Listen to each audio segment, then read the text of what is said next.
Hello बच्चों, आप सभी का स्वागत है हमारे चैनल एनसीईआरटी ट्यूटोरियल में। और यहाँ पर आज हम बात करने वाले हैं टर्म 1 के लिए एसएसटी का हिस्ट्री का चैप्टर नंबर 1 यानी कि rise of nationalism in Europe. ये जो चैप्टर है ये बहुत ही इंपॉर्टेंट चैप्टर है और इस चैप्टर से बहुत सारे एमसीक्यू आने वाले हैं, तो इस चैप्टर की तैयारी बहुत ही जरूरी हो जाती है। तो इसलिए हम क्या करेंगे, इस चैप्टर के सारे एमसीक्यूज को डिस्कस करेंगे बारी बारी से, और जो कि हमारे लिए बहुत ही फायदेमंद भी होगा। यहां पर पहला क्वेश्चन आपसे क्या पूछा जा रहा है? पहला क्वेश्चन पूछा जा रहा है, identify the French artist who prepared a series of 4 prints visualising his dream of world from the following. यानी कि इन चारों में से उस पेंटर यानी कि उस आर्टिस्ट का नाम बताइए जिसने 4 चित्रों की एक श्रृंखला के जरिए अपने अपने सपनों का संसार बनाया था, यानी अपने ड्रीम को एक तरीके से पेंटिंग के रूप में दिखाया था। आंसर क्या होगा? Frederick Sorio. बहुत ही सिंपल है, चैप्टर को जब आप शुरू कीजिएगा तुरंत ही आपके फ्रेडरिक सोरियो के बारे में बात की गई है।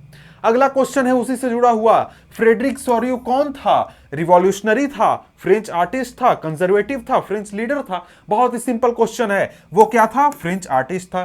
ठीक है, चलिए अब आगे बढ़ते हैं। आगे हमारे सामने क्या है? आगे हमारे सामने है what does absolutist mean. Absolutist का मतलब क्या होता है, इस शब्द का अर्थ क्या है? तो एब्सोल्यूटिस्ट फिलॉसफी है, थ्योरी है, ऑटोक्रेटिक गवर्नमेंट होता है, पेंटिंग है।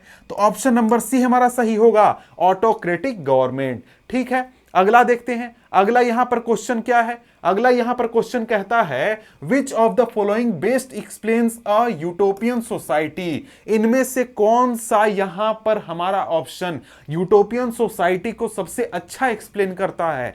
तो यहां पर a society where everybody is equal, a democratic society, an idealist society which can never be achieved। तो यहां पर ये हमारा सही हो जाएगा, यानी एक ऐसी दुनिया, एक ऐसा सपनों का संसार जिसका रियलिटी में होना पॉसिबल ही नहीं है। इतना अच्छा है वो, इतना शानदार है वो, जिसके बारे में रियलिटी में उसको होना पॉसिबल है ही नहीं। यहां पर अगला क्या है हमारे सामने? अगला क्वेश्चन है, Ernst Renan believe that the existence of nations is a necessity because. यानी कि अर्नस्ट रेनर के हिसाब से देश या फिर नेशन होना क्यों जरूरी है? क्यों? तो यहां पर अगर हम देखें तो ऑप्शन नंबर ए क्या कहता है? It ensures protection to all inhabited.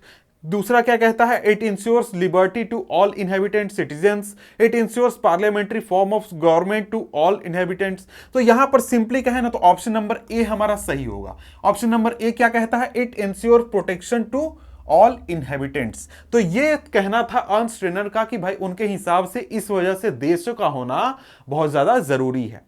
अगला का क्या है यहां पर हमारे सामने क्वेश्चन? अगला क्वेश्चन यहां पर कहता है, when did the French revolution start. तो ये बहुत ही बेसिक सिंपल क्वेश्चन है, 1789। इसमें ज्यादा सोचने विचारने बात करने की जरूरत नहीं है। अगला यहां पर हमारे सामने क्या क्वेश्चन है? ये क्वेश्चन कहता है, what was the political situation in France at the time of French revolution.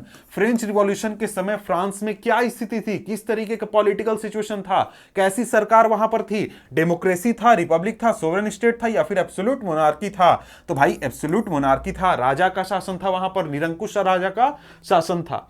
आगे देखते हैं, आगे क्या कहा जा रहा है यहां पर अगर हम देखें, the first clear expression of nationalism came with. Nationalism का पहला जो सबसे अच्छा अभिव्यक्ति आया था वो किसके समय आया था, किसके साथ? American revolution, French revolution, Russian revolution, या फिर industrial revolution?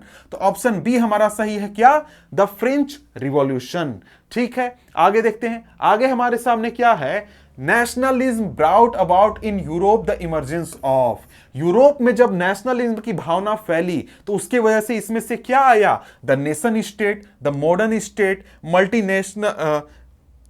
Multinational dynastic state alliance formed among many European state. तो यहां पर ऑप्शन नंबर ए सही होगा। नेशन स्टेट आने लगे, नेशन स्टेट का जो बात था, जो कंसेप्ट था, वो सामने आ गया था। ठीक है, आगे बढ़ते हैं। आगे क्या क्वेश्चन है? The first great revolution which gave the clear idea of nationalism with its core words liberty, equality and fraternity was. यानी पहला रिवॉल्यूशन, पहला बड़ा रिवॉल्यूशन जहां पर नेशनलिज्म की भावना तो आई, साथ में लिबर्टी, इक्वालिटी, फ्रेटर्निटी का भी भावना आया, तो यह था हमारा फ्रेंच रिवॉल्यूशन। ये सारी जो क्वेश्चन है ये थोड़ा एक तरीके से इजी साइड में है, क्योंकि ये सारे अगर आपने पढ़ा ये चैप्टर तो बहुत आसानी से आप आंसर कर सकते हैं। तो यहां पर हमारे सामने अगला प्रश्न आ जाता है, अगला क्वेश्चन आ जाता है, और ये क्वेश्चन कहता है socially and politically dominant class in Europe during mid 18th century was.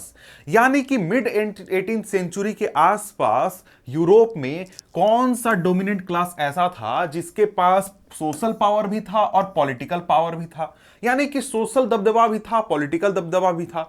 तो ऑप्शंस क्या हैं? Pageants, landed aristocracy, the church, middle class. तो यहां पर आप देखिए तो जो लैंडेड एरिस्टोक्रेसी है ये हमारा सही आंसर हो जाएगा। यानी जो जमींदार लोग थे, पावरफुल लोग थे, जो कि स्टेट ओन किया करते थे गांव के इलाके में, ये लोग क्या थे? ये पावरफुल थे, सोशली भी और पॉलिटिकली भी।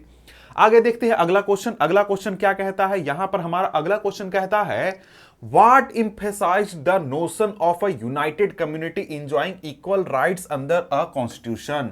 ये बात आपके फ्रेंच रिवॉल्यूशन के रिस्पेक्ट में की जा रही है। यानी कि जो फ्रांस था वहां पर कौन सा इसमें से आइडिया था जिसने किस बात पर जोर दिया? ऐसी community, United community enjoying equal rights under a constitution. तो इसमें देखिए ला पैत्रे यानी कि द फादरलैंड और ली सिटोयन द सिटीजन, यानी कि देश के हर एक नागरिक बराबर हैं, देश के हर एक नागरिक क्या हैं? समान हैं। सभी नागरिक क्या हैं? सिटीजन है। और साथ में ये जो देश है ये क्या है? हमारा फादरलैंड है।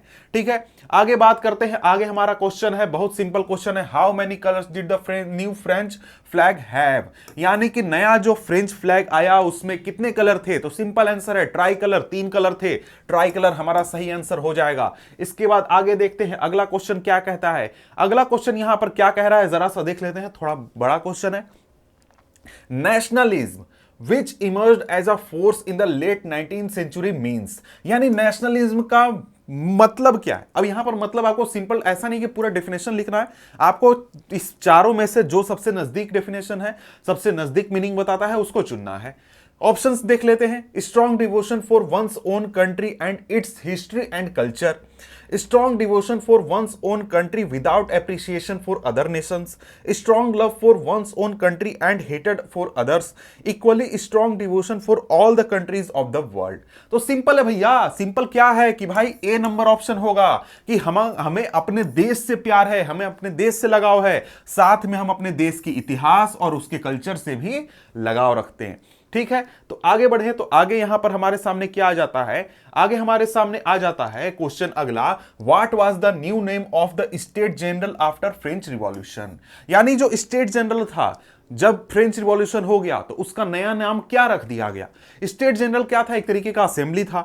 तो यहां पर देखिए ऑप्शन क्या है? Federal assembly, states assembly, national assembly, people's assembly. Simple है भाई, नेशनल असेंबली नाम रखा गया था इसका। ठीक है, आगे देखते हैं। आगे हमारे सामने क्या क्वेश्चन है? यहां पर क्वेश्चन कहता है what type of N administrative system was setup? यानी कि जब फ्रेंच रिवॉल्यूशन हो गया, यहां पर थोड़ा सा छूट गया है, सेटअप आफ्टर फ्रेंच रिवॉल्यूशन, ये छूट गया। यानी कि फ्रेंच रिवॉल्यूशन जब हो गया तो फ्रांस में किस तरीके का एडमिनिस्ट्रेटिव सिस्टम सेटअप किया गया था? Federal administrative system, centralised administrative system, regional administrative system या फिर डिसेंट्रलाइज्ड एडमिनिस्ट्रेटिव सिस्टम? सिंपल है, सिंपल क्या है? सेंट्रलाइज्ड एडमिनिस्ट्रेटिव सिस्टम सेटअप किया गया था। ठीक है, आगे देखते हैं। आगे हमारे सामने क्या है? आगे यहां पर आता है क्या? The French revolutionaries declared that the mission and destiny of the French nation was, यानी कि जब फ्रेंच रिवॉल्यूशन हो गया तो जो रिवॉल्यूशनरीज थे, जो कि आंदोलनकारी थे, जो आंदोलन को लीड कर रहे थे, उन्होंने क्या डिक्लेयर किया? उन्होंने डिक्लेयर किया कि भाई फ्रेंच नेशन जो है वो क्या करेगा? इन चारों में से ऑप्शन देख लेते हैं। To conquer the people of Europe, क्या उन्होंने कहा कि हम पूरे यूरोप पर राज करेंगे? नहीं। To liberate the people of Europe from despotism, भाई यही चीज कहा गया था। इसके अलावा और ऑप्शन भी देख लेते हैं अगर कुछ है तो। To strengthen absolute monarchies all the countries of Europe, यानी कि सभी देशों में हम राजाओं को मजबूत करेंगे, ऐसा कहा था क्या? नहीं। इसके बाद to propagate the idea of liberty equality and fraternity in every part of the world. तो यहां पर ऐसी बात नहीं की गई थी। ऑप्शन नंबर हमारा क्या हो जाएगा? बी हो जाएगा, क्योंकि जो फ्रेंच रिवॉल्यूशनरीज थे उन्होंने कहा कि भाई ये अब फ्रांस के लोगों की जिम्मेदारी है, फ्रांस के लोगों की अब डेस्टिनी है कि हम क्या करेंगे, यूरोप के बाकी देशों से भी राजाओं को हटाएंगे और यूरोप के बाकी देशों से भी जो जनता है उसको डेस्पोटिज्म से आजाद करेंगे, यानी निरंकुश शासन से एक तरीके से हम आजाद करेंगे। What was the purpose of Jacobian clubs? Jacobin club किस लिए सेटअप किए गए थे? तो भाई जैकोबिन क्लब क्या थे? एक तरीके के सोशल और पॉलिटिकल ऑर्गेनाइजेशन थे। तो यहां पर इनका काम क्या था? Do moralise the people? नहीं। To speak against France? नहीं। To hold activities and campaigns? इसके अलावा to socialise among different races? नहीं, ये नहीं था। तो क्या हो जाएगा? Hold activities and campaigns. इसके साथ क्या होगा? इसके साथ ये भी होगा कि भाई सोशल और पॉलिटिकल मुद्दों पर वो डिस्कस किया करते थे, आपस में बातचीत करते थे। ये भी आपका ऑप्शन में आ सकता है। ठीक है, आगे देखते हैं। आगे हमारे सामने क्या है? आगे अगला क्वेश्चन पूछता है, what idea did the French आर्मीज carry abroad through the revolutionary wars? जो फ्रेंच आर्मीज थी जो कि रिवॉल्यूशनरी वार में लड़ रही थी, वो अपने साथ विदेशों में कौन सी आइडिया को ले गई? Despotism, nationalism, war strategy, violence and bloodshed. तो ऑप्शन क्या सही हो जाएगा? नेशनलिज्म। फ्रांस में सबसे पहले नेशनलिज्म की भावना आई। वहां पर जब फ्रांस ने लड़ना शुरू किया, बाकी इलाकों को कैप्चर करना शुरू किया और वहां पर लोगों की मदद से कैप्चर करना शुरू किया, तो कौन सी भावना का प्रोपगेशन हुआ? नेशनलिज्म का हुआ। ठीक है, आगे देखते हैं। आगे हमारे सामने क्या है? आगे यहां पर कहता है, what did Napoleon do in the territory that was under his control? जिस इलाके पर नेपोलियन का कंट्रोल हो गया, उस इलाके में नेपोलियन ने क्या किया? Set about introducing many reforms, set about war strategies, work for people, work toward democratic ideas. तो भैया देखो सिंपल है कि उसने बहुत सारे रिफॉर्म किए थे ताकि जो पूरा फंक्शनिंग है, पूरा सिस्टम है, ज्यादा रैशनल और ज्यादा एफिशिएंट बन सके। ठीक है, आगे हमारे सामने क्या क्वेश्चन आ जाता है? ये क्वेश्चन है, what type of rule was carried out in France during Napoleon's time? तो यहां पर अगर बात करें तो किस तरीके का शासन था जब नेपोलियन शासन कर रहा था? क्या वो फेडरल रूल था, डेमोक्रेसी था, मोनार्की था या फिर रिपब्लिक था? तो सिंपल है भैया, मोनार्की था। कैसे मोनार्की था? क्योंकि डेमोक्रेसी जब फ्रांस में आया था फ्रांसीसी क्रांति के बाद, तो जब नेपोलियन पावर में आया तो उसने डेमोक्रेसी को समाप्त कर दिया और खुद को राजा के रूप में घोषित कर दिया फ्रांस का। ठीक है, आगे बात करते हैं। अब यहां पर अगला प्रश्न बनता है, when did Napoleon invade Italy? Napoleon ने इटली में इन्वेजन कब किया था? 77, 97, 87, 67। तो 1797 में क्या हुआ था? नेपोलियन ने इटली में इन्वेजन किया था। इसके बाद आगे देखते हैं। तो अगला क्वेश्चन क्या कहता है, when was the Napoleon defeated? यानी नेपोलियन को कब हराया गया था? तो ऑप्शन नंबर ए सिंपल हो जाएगा, 1815। 1815 हमारा ऑप्शन है। ठीक है, इसके बाद आगे देखते हैं। आगे हमारे सामने क्या क्वेश्चन है? आगे हमारे सामने क्वेश्चन है कि भाई ये कहता है, what did Napoleon do to make the system efficient and rational in France? France में सिस्टम को, पूरी ब्यूरोक्रेसी को एफिशिएंट और रैशनल बनाने के लिए नेपोलियन ने क्या किया?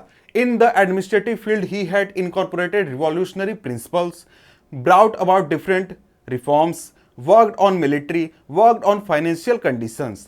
तो देखिए यहां पर बी ऑप्शन हमारा सही हो जाएगा कि उसने बहुत सारे रिफॉर्म्स लाए थे, जितने भी सिस्टम थे उनको आसान बनाया था, पूरा बहुत तरीके से उसने क्या किया था, सिस्टम में बदलाव किया था ताकि सिस्टम ज्यादा एफिशिएंट और ज्यादा बेटर हो सके। यहां पर कहा कर जा रहा अगला क्वेश्चन क्या है, what was the civil code of 1804 also known as? यानी जो 1804 का सिविल कोड था उसको और किस नाम से जाना जाता है? तो यह तो बहुत बेसिक क्वेश्चन है कि नेपोलियनिक कोड के नाम से जाना जाता है। अगला क्वेश्चन यहां पर कहता है, what did the civil code of 1804 bring about? यानी कि 1804 का जो सिविल कोड था उसमें क्या प्रावधान था, उसमें क्या नियम कानून लिखे हुए थे? Right by birth to all facilities of state? नहीं, राइट बाय बर्थ नहीं था। Did away with all privileges based on birth, established equality before the law?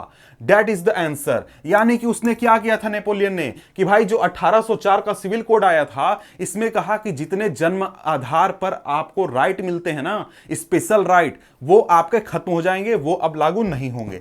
ठीक है, यहां पर ये चीज हो गया। इसके बाद अगर हम बात करें तो अगला क्वेश्चन देखते हैं। अगला क्वेश्चन हमारा क्या हो जाता है, ये कहता है what did Napoleon do in the rural areas of this region, यानी नेपोलियन ने रूरल एरियाज में क्या किया था, यानी जो देहाती इलाके थे वहां पर क्या किया गया था नेपोलियन के द्वारा।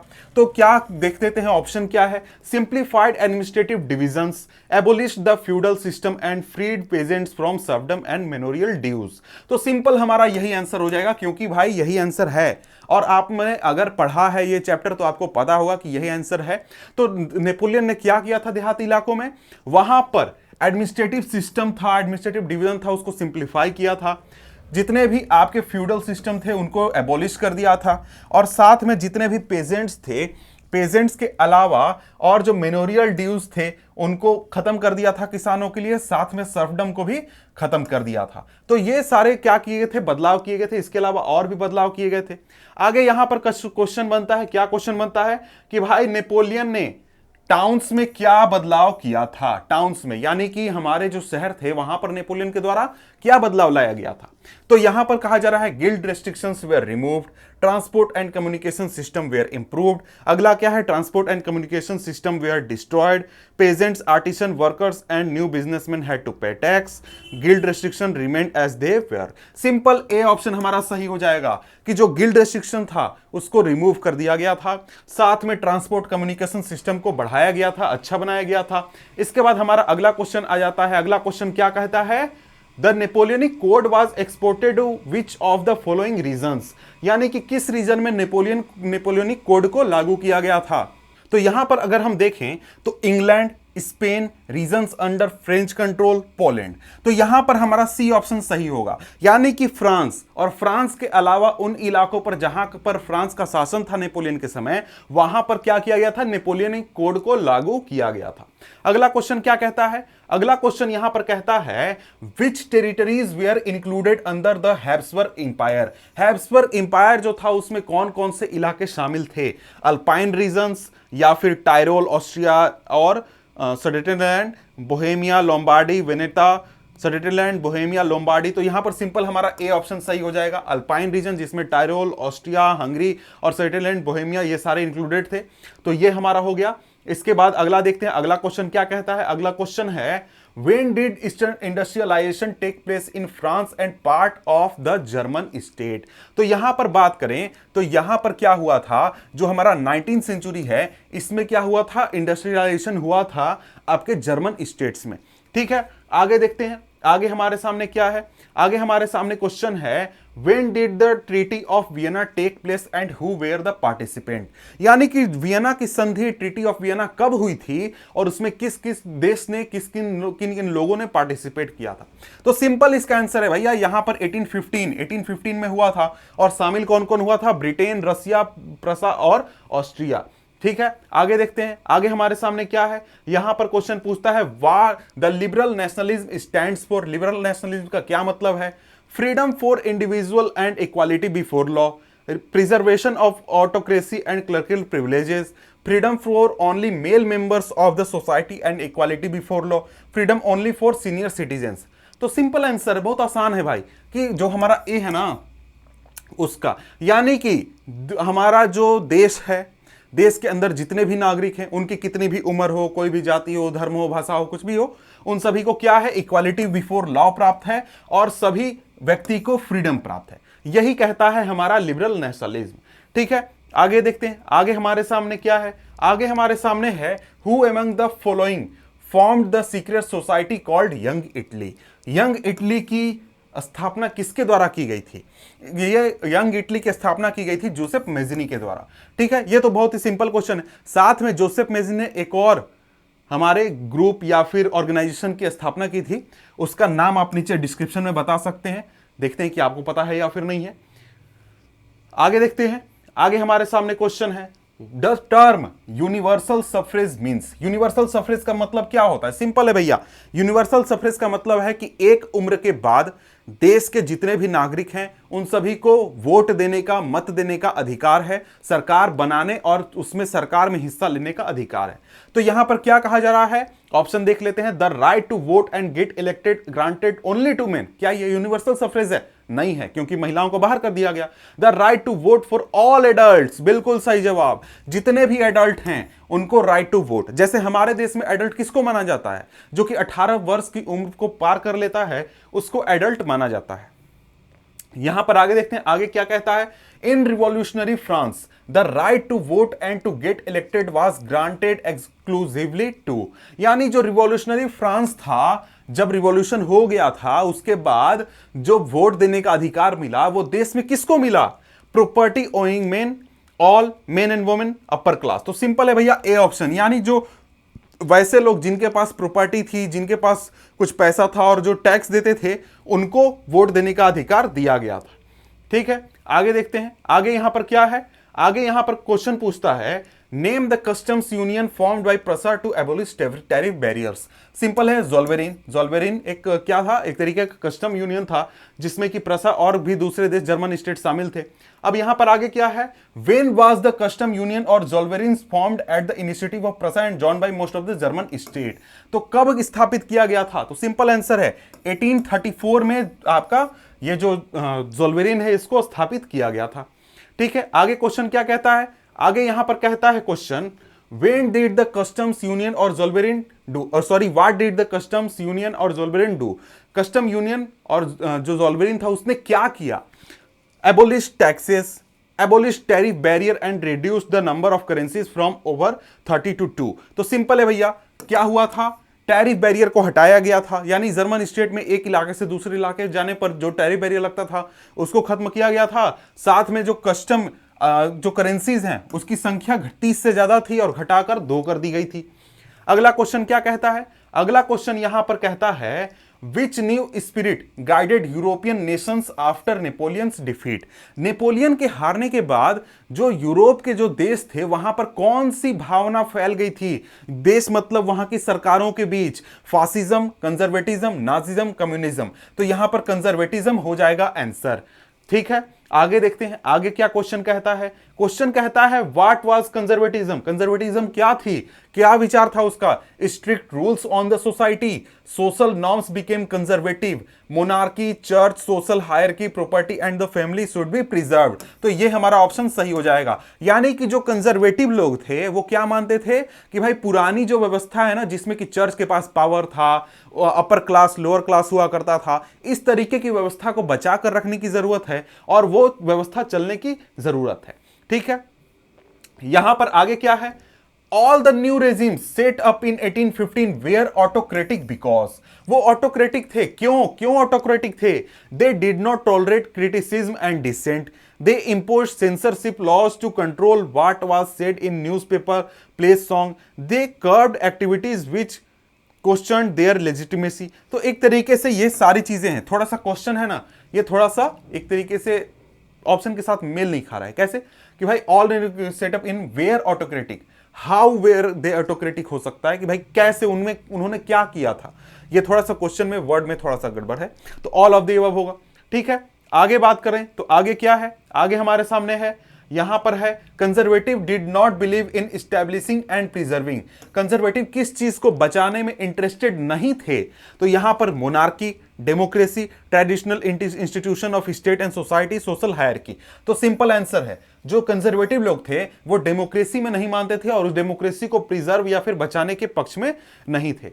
आगे देखते हैं, आगे क्या है, what was the main intention behind treaty of Vienna of 1815।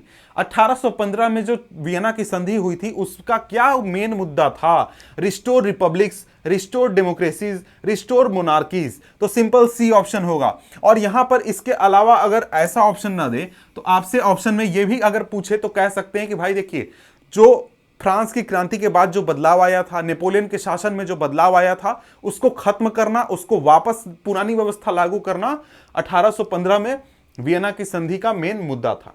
ठीक है, आगे देखते हैं, आगे हमारे सामने क्या है, आगे हमारे सामने यहां पर कहता है, which of the following countries did not attend the Congress of Vienna. यानी वियना की संधि को किस देश ने एक तरीके से वहां पर कौन देश शामिल नहीं हुआ था? ब्रिटेन हुआ था, रसिया भी हुआ था, प्रसा भी हुआ था, स्विट्जरलैंड शामिल नहीं हुआ था वियना की संधि में। ठीक है, अगला क्वेश्चन यहां पर क्या कहता है? अगला क्वेश्चन यहां पर कहता है कि भैया repression of liberal revolutionaries after 1815 in Europe led to, जब 1815 के बाद जो लिबरल रिवॉल्यूशनरी लोग थे, यानी जो आंदोलन क्रांतिकारी लोग थे, उनका जब दमन होने लगा तो उसकी वजह से क्या हुआ? Armies being trained by revolutionaries, revolutionaries ने आर्मी ट्रेन करना शुरू कर दिया। नहीं, ये गलत बात है। All revolutionaries train to overthrow monarchy, ये भी एक तरीके से गलत बात है। Secret societies being formed in many European state to train revolutionaries and spread their ideas, ये हमारा सही आंसर हो जाएगा। ठीक है, अगला क्वेश्चन देखते हैं। अगला क्वेश्चन क्या कहता है? यहां पर यह कहता है the treaty that recognized Greece as an independent nation was, Greece को एज आजाद देश घोषित करने वाला ट्रीटी कौन सा था? तो यहां पर वियना 1815, कॉन्स्टेंटिनोपल 1832, वर्सा 1814 और लाइप्जिग 1813। तो यहां पर ये हमारा बी ऑप्शन सही हो जाएगा। ठीक है, आगे बढ़ते हैं। आगे यहां पर हमारे सामने क्या है? यहां पर आगे क्या है? Who hosted the Treaty of Vienna? Vienna की संधि को होस्ट किसने किया था? होस्ट करने का मतलब किसकी मेजबानी में सभी देश आकर मिले थे और क्या हुआ था? वियना की संधि हुई थी। Frederick Sorrieu, Victor Emmanuel, Duke Metternich, Joseph Garibaldi. तो ड्यूक मेटरनिक हमारा सही आंसर हो जाएगा। ठीक है, और ये कौन था? ऑस्ट्रिया का चांसलर था। ठीक है, आगे बढ़े तो आगे क्या है? In which year did Louis Philippe flee and the National Assembly was proclaimed a republic? ये कहां की बात हो रही है? ये बात हो रही है फ्रांस की। फ्रांस की बात करें तो कब लुई फिलिप भाग गया और पूरे फ्रांस को क्या कर दिया गया? रिपब्लिक घोषित कर दिया गया। तो 1848 1848 में जो क्रांति हुई थी ना, उसमें यह चीज हुआ था। ठीक है, आगे देखते हैं। आगे हमारे सामने क्या क्वेश्चन है? तो यहां पर हमारे सामने अगला क्वेश्चन है, ये कहता है name one kind of revolt that started in Europe in 1848। 1848 में किस प्रकार की क्रांति यूरोप में शुरू हुई थी?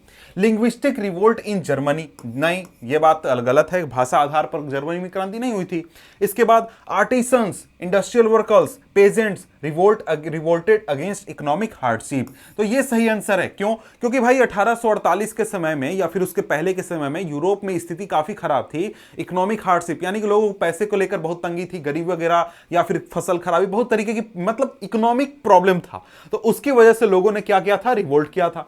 आगे क्वेश्चन क्या कहता है? यहां पर कहता है what did Das Volk stand for? Das Volk का मतलब क्या है? तो democracy, factory workers, slum dwellers, common people. तो सिंपल डी ऑप्शन हो जाएगा, कॉमन पीपल। डास वोक का मतलब क्या हो गया? Common people. ठीक है, अगला क्वेश्चन यहां पर क्या कहता है? अगला क्वेश्चन कहता है which of the following is true with reference to romanticism? Romanticism यानी कि रोमानी कल्पना जो भावना थी, इसकी बात की जा रही है। तो इसका क्या मतलब था? कौन सी बात सही है? Concept of government by consent, इसके अलावा freedom of market, cultural movement, freedom of an individual. तो यहां पर क्या है? जो रोमांटिसिज्म एक तरीके का क्या था? कल्चरल मूवमेंट था। ठीक है, यहां पर आगे बढ़े तो आगे यहां पर क्या कहता है? यहां पर अगर हम बात करें तो अगला क्वेश्चन यहां पर कहता है German philosopher Johann Gottfried Herder claim that true German culture was discovered through, किसके द्वारा? तो यहां पर ऑप्शन क्या है? Folk song, folk poetry, folk dance, common people, Das Volk, vernacular language, और चौथा क्या है? All of the above. तो आंसर क्या हो जाएगा? All of the above. इनका कहना था कि भाई डास वोक यानी कि कॉमन पीपल के द्वारा, जो फोक song, folk poetry, folk dances होते हैं उनके द्वारा, और साथ में जो रीजनल डायरेक्ट रीजनल लैंग्वेज बोले जाते हैं जिसको कि वर्नाकुलर लैंग्वेज भी कहा जाता है, उसके द्वारा हम क्या कर सकते हैं? राष्ट्रवाद की भावना को बढ़ा सकते हैं। इसके बाद अगला क्वेश्चन क्या कहता है? When Prasad took on the leadership of the movement for national unification, who was the chief architect of the movement? यानी कि प्रसाद की लीडरशिप में जर्मन आपका मूवमेंट हुआ, एक तरीके से क्या हुआ? यूनिफिकेशन का। उसको लीड किसने किया था? Otto von Bismarck, Kaiser William one, Joseph Mazzini, Metternich. तो सिंपल है भैया, ऑटो वान बिस्मार्क ने किया था। ठीक है, आगे देखते हैं। आगे हमारे सामने क्या है? यहां पर हमारे सामने क्या आ जाता है? The three leaders who helped unification of Italy were. Italy को यूनिफाई करने वाले तीन लीडर कौन थे? Joseph Mazzini, Otto von Bismarck, Cavour. यह गलत हो जाएगा। Joseph Mazzini, Cavour, Joseph Garibaldi. तो ये तो हमारा बिल्कुल सही आंसर है। ठीक है, ये हो गया हमारा क्वेश्चन। अगला क्वेश्चन देखते हैं। अगला क्वेश्चन क्या कहता है, यहां पर क्या क्वेश्चन क्या है, who said when France sneezes the rest of Europe catches cold. किसने कहा था कि जब फ्रांस छींकता है पूरे यूरोप को सर्दी खांसी जुकाम हो जाता है। तो यहां पर यह कहा गया था ड्यूक मेटरनिक के द्वारा। ठीक है, इसके बाद आगे बढ़े तो आगे हमारे सामने क्या है, आगे हमारे सामने है what happened to Poland at the end of 18th century, which of the following answer is correct. यानी कि 18वीं सदी के अंत में पोलैंड के साथ क्या हुआ था। Poland achieved independence at the end of 18th century, नहीं, गलत है। Poland came totally under the control of Russia and became part of Russia. Poland became a part of East Germany. Poland was partitioned at the end of 18th century by three great powers और Russia, Prussia and Austria. D option हमारा सही हो जाएगा। ठीक है, आगे बढ़े तो आगे हमारे सामने क्या है, अगला क्वेश्चन हमारे सामने है जो कि कहता है who played the leading role in the unification of Germany. Germany के यूनिफिकेशन में किसने लीडिंग रोल निभाया था। तो यहां पर ऑप्शन क्या है, German emperor, formerly king of Prussia, Kaiser William, Otto von Bismarck, present chief minister. तो ये ऑटो वन बिस्मार्क क्या हो जाएगा, सही हो जाएगा। ठीक है, आगे बढ़े तो आगे हमारे सामने क्या है, अगला क्वेश्चन कहता है, अगला क्वेश्चन यहां पर है who among the following was described as the most dangerous enemy of social order by Duke Metternich. Duke Metternich ने किसको हमारे समाज का सबसे बड़ा दुश्मन कहा था। तो यह कहा गया था जोसेफ मेजनी को, जोसेफ मेजनी, कि भाई वो हमारे पूरे ऑर्डर का, सोशल ऑर्डर का, सोशल सिस्टम का दुश्मन है। ठीक है, इसके बाद क्या है, who was proclaimed the emperor of Germany in 1871। 1871 में किसको जर्मनी का एम्परर घोषित किया गया था। तो यहां पर Otto von Bismarck, Victor Emmanuel second, count Cavour, Kaiser William one of Prussia. तो ये हमारा क्या हो जाएगा, सही हो जाएगा, कैसर विलियम। ठीक है, इसके बाद आगे बढ़े तो आगे हमारे सामने क्या है, who was Joseph Mazzini. Joseph Mazzini कौन था, French revolutionary, Italian revolutionary, Russian revolutionary, none of the above. तो सिंपल है भैया, इटालियन रिवॉल्यूशनरी था। ठीक है, आगे बढ़े तो आगे क्या क्वेश्चन कहता है, यहां पर कहा जा रहा है who became the king of unified Italy इन 1861। 1861 में इटली का किंग कौन बना जब इटली का एकीकरण हुआ। तो Joseph Garibaldi, Victor Emmanuel second, count Cavour, Joseph Mazzini. तो विक्टर इमैनुअल सेकेंड क्या बना था, किंग बन गया था, कहां का, इटली का, जब यूनिफिकेशन हुआ उसके बाद। अगला क्वेश्चन क्या कहता है, ये कहता है who was responsible for the unification of Germany. Germany के यूनिफिकेशन के लिए कौन रिस्पॉन्सिबल था, count काबूर, Bismarck, Garibaldi, Joseph Mazzini, Bismarck. तो शायद ये क्वेश्चन मुझे लगता है 2-3 बार आ चुका है। ठीक है, कोई बात नहीं, तैयारी अच्छी होगी। विच of the following was the result of act of union 1707। 1707 में जो एक्ट ऑफ यूनियन साइन किया गया था उसकी वजह से क्या हुआ, यूनाइटेड किंगडम ऑफ आयरिश बना, यूनाइटेड किंगडम ऑफ स्कॉटलैंड बना, यूनाइटेड किंगडम ऑफ अमेरिका बना, United Kingdom of Great Britain बना। तो डी ऑप्शन हमारा सही हो जाएगा, United Kingdom of Great Britain बना। अगला क्या है, अगला है हमारे सामने who led the protest movement against the protestants in Ireland. Ireland में प्रोटेस्टेंट के खिलाफ किसने प्रोटेस्ट मूवमेंट चलाया था, Garibaldi, Wolfe Tone, Mazzini, Cavour. वोल्फटोन is the correct answer. ठीक है, आगे देखते हैं अगला क्वेश्चन क्या कहता है। अगला क्वेश्चन कहता है the allegory of the German nation who bears a crown of oak leaf was. यानी कि जर्मन नेशन का एलिगोरी कौन था, यानी कि एलिगोरी किसको बनाया गया था, Marianne, Union Jack, Britannia, Germania. Simple है, जर्मेनिया, जर्मनी से जर्मेनिया, आसानी से आप इसको मिला सकते हैं।